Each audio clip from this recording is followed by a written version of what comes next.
there are a lot of people sick coming through the Darien Gap. And when you see people like Ben Bergblom and Oscar Blue getting sick every time they come, that's a pretty big deal. These are studs, right?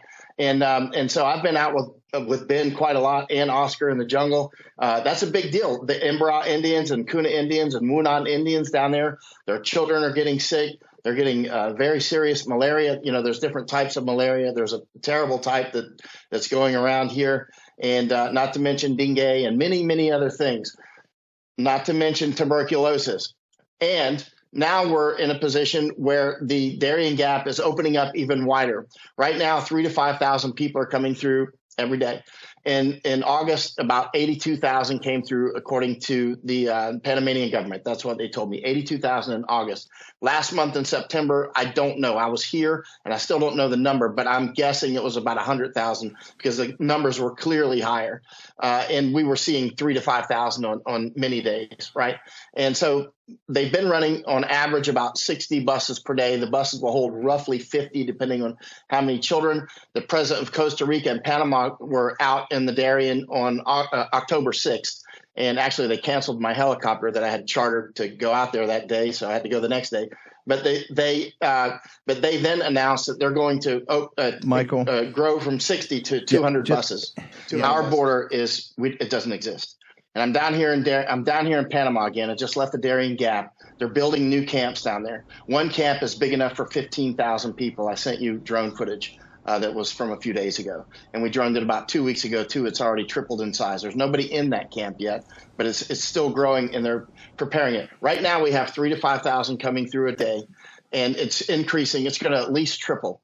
The president of Costa Rica and Panama were down here on October 6th and announced that they're increasing from roughly 60 buses a day to about 200. And now, as the aliens come through Darien Gap, it used to be this system is becoming much more efficient, right? The organizational structure is streamlining.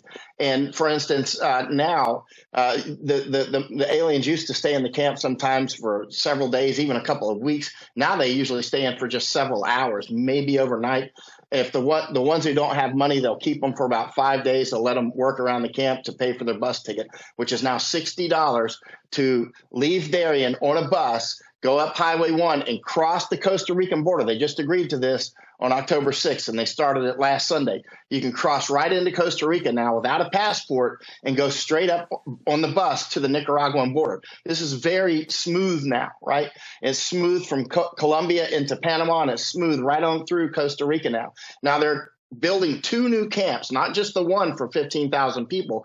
There's another one that I haven't droned yet. I've been out in that area many, many times, but now they're starting a new camp. The Indians are out there with machetes cutting down these new camps. Again, I would be surprised if you don't see 10,000 a month by the end of January, when dry season is here and the camps start getting filled up. And by 2025, I would not be surprised at all to see 1 million a month coming through Darien. That's why I come. Let me say it again, 1 million a month. I would not be surprised. There's only a few tweaks that you need to do to reach that level of intensity. One is just 2 bridges, right? And one of those bridges is it will be built this year, right? Or in 2024. It will be built during the dry season. They build the bridges during dry season, which will start in about January. So they'll build that bridge. And then there's another bridge that needs to be built, and which the U.S. Army could build in 1 or 2 days, maybe a day, actually. So, I mean, these are not serious bridges. But that's all you need to increase the flow from, say, 300,000 a month to 1 million a month. They can easily do it now. They can easily do 300,000 a month now with the current infrastructure. That's no problem at all. Or, with these 2 new camps. So we're looking at an invasion. Again, the reason I come to Darien Gap so much, and I don't waste time going off to places like Ukraine, distractions, or the distraction of Israel. They're trying to suck us in.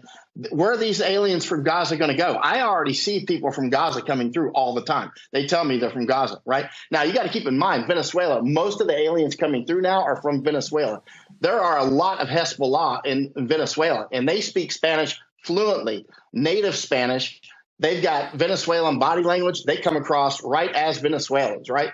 And you'll never know the difference. And Peru as well. There's some Hamas down South America, but there's a lot of Hezbollah, and they're coming across through Darien Gap. That doesn't even include the Chinese. I mean, so this is We've got, basically half of Haiti seems to have come through at this point, Cuba as well.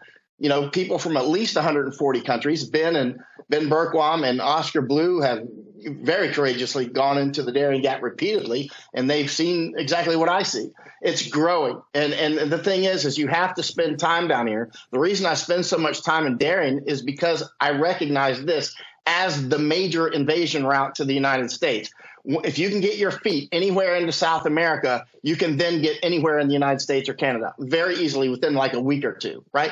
All you have to do is get from Africa or Asia into South America, or if you're already in South America, get up to Colombia, go through the Darien Gap, and then you're in the United States.